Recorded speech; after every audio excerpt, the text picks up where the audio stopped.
Ya dia mbola faly miara-banao any tokantrano indray ekipany mety ao malagasy zao volonandro fety izao raha ny sary azo amin'ny zanabolana no jerenina dia misy an'ity tangovan-drahona ity zay io amin'ny kanaly de Mozambika io ka io no mandroso miditra aty amin'ny faritra atsimon'nosy ka miteraka orana amin'iny faritra indy faritra sisa moa dia alzay malefaka no mandrafitra an'izany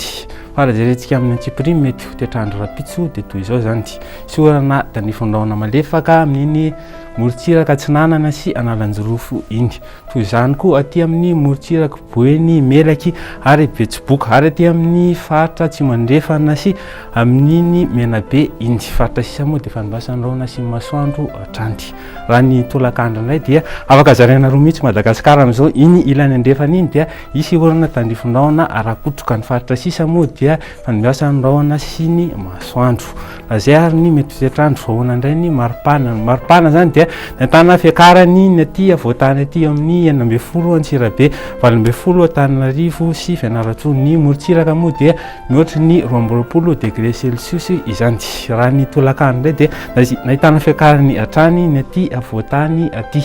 eo amin'ny 420 520 720 no eto Analamanga fa mihoatra ny 30 zany amin'iny morontsiraky Gasikara indy toy izao ndray mety fitetrandro amin'reto tanandehibe reto any Paris dia andrahona ny andro any Milan sy any Nairobi dia sy orana tandrifondrahona iny Johannesburg moa dia sy orana tandrifondrahona rakotroka i Bangkok dia ibalika be nga be masoandro raha ny tetrandro amin'reto nosy rahavavy reto indray dia